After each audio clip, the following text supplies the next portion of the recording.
Bismillahirrahmanirrahim. Assalamualaikum warahmatullahi wabarakatuh. Terima kasih kepada pengurusi majlis, barisan panel hakim yang adil lagi bijaksana, seterusnya hadirin hadirat dan rakan-rakan yang saya hormati sekalian. Saya Mirza Ziksha bin Samawi, Wakil Pidato IPG Kampus Rajang Sarawak. Tajuk pidato yang saya pilih ialah COVID-19, kesannya terhadap ekonomi serantau. Baik. Pada 16 Mac 2020, Tan Sri Muhyiddin Yassin kita, iaitu Perdana Menteri kita, telah mengumumkan Perintah Kawalan Pergerakan untuk membentuk penularan wabak COVID-19 ini sebagai langkah pencegahan untuk membuang rantai COVID-19 ini. Perkara ini sangat baik, sedikit sebanyak membantu dalam menjana ekonomi kita semula, kerana ekonomi Malaysia zaman kini pada masa COVID ini semakin merudum kerana penularan wabak COVID-19 ini. Kita sudah melalui beberapa fasa PKP, PKPD dan PKPP. PKPB bermaksud Perintah Kawalan Pergerakan Bersyarat dan Perintah Kawalan Pergerakan Pemulihan. Pada Perintah Kawalan Pergerakan Bersyarat pula, kita sudah dilonggarkan sedikit peraturan, seperti kita dibenarkan melintas negeri pada waktu tersebut untuk menyambut Hari Raya Aidilfitri bersama ahli keluarga kita. Pada Perintah Kawalan Pergerakan Pemulihan pula, kebanyakan sektor ekonomi sudah kembali membuka semula untuk menjana ekonomi Malaysia kembali ke tempat asalnya.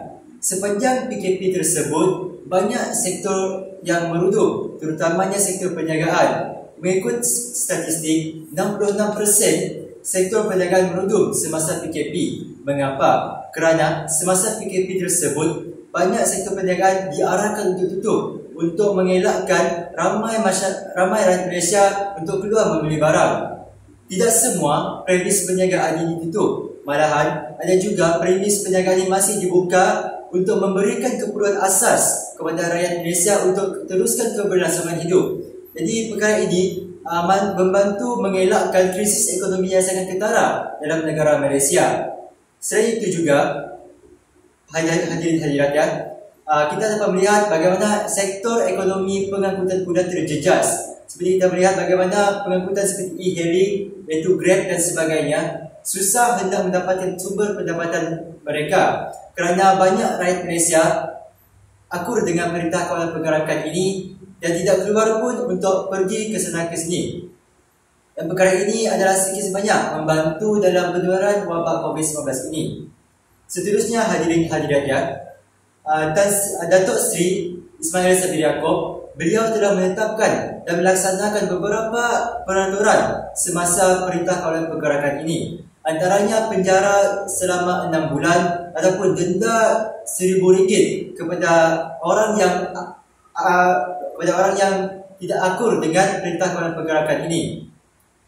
Perkara ini sangat membantu kepada rakyat Malaysia supaya tidak menjejaskan lagi ekonomi Malaysia sekiranya COVID-19 ini semakin menular pada masa kini.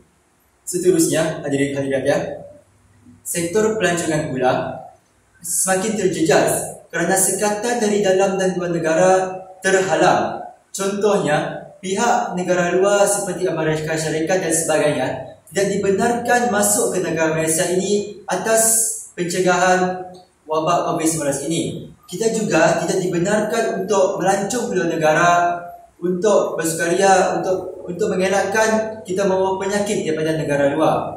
Jadi perkara inilah sangat membantu untuk mengelakkan lagi krisis ekonomi. Tetapi sektor pelancongan pula terjejas kerana kita tidak dapat pendapatan daripada pihak luar untuk menghargai keindahan Malaysia ini. Jikalau pendatang luar hendak masuk, ia hanyalah bersifatkan mustahak sahaja, seperti kerja, pulang warga negara Malaysia ke tempat asal untuk kembali ke tanah air. Seterusnya sektor perikanan pula, hadirin hadirat ya. Sektor perikanan sebelum ini, pada 2017, sektor perikanan telah menyumbangkan sebanyak 14.3 bilion dalam pendapatan negara. Tetapi hadirin hadirat ya, sejak PKP ini, sektor perikanan semakin terjejas. Mengapa? Kerana banyak nelayan, banyak sektor perikanan telah dihalang oleh pihak maritim atas dasar kerajaan. Ini untuk mengelakkan lebih-lebih lagi sebenarnya para nelayan terdedah pada COVID-19 ini. Tetapi perkara inilah yang menjejaskan sumber pendapatan negara kita, kerana sektor perikanan merupakan perkara yang penting dalam sumber pendapatan kita. Ekonomi pendidikan juga terjejas, terutamanya pada pelajar, kerana pelajar tidak dapat belajar dengan sebaiknya kerana kebanyakannya belajar dengan online. Jadi perkara ini menurunkan prestasi pelajar, di mana menjejaskan prestasi di masa depan kelak. Kita dapat melihat di sesi pembelajaran dan pengajaran dalam kelas, kita dapat melihat bagaimana pelajar tidak mampu menghuraikan sedikit pengetahuan kerana terkekang dalam rumah sahaja. Mereka terjejas dalam rumah dan tidak belajar apa-apa.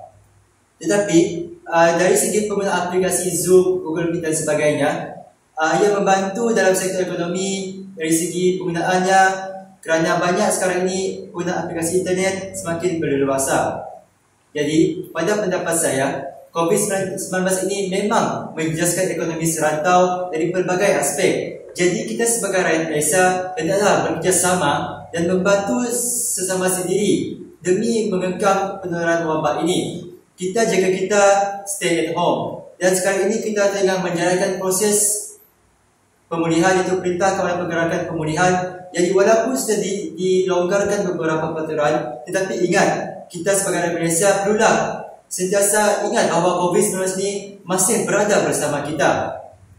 Sekarang ini kita dapat melihat kembalinya penularan wabak ini semakin melebar, terutama di Kedah dan terutama yang di Sabah. Sekarang ini telah menjejas angka 400, iaitu 3 angka. Di perkara ini sangat membimbangkan, terutama kepada negara, kerana ia mungkin menjejaskan kembali sektor pemulihan yang kita tengah laksanakan sekarang. Ia mungkin menjejaskan kembali bagaimana ekonomi kita tengah berlangsung sekarang. Jadi itu saja pidato saya pada ini. Sekian, wabillahi taufiq wal hidayah. Assalamualaikum warahmatullahi wabarakatuh.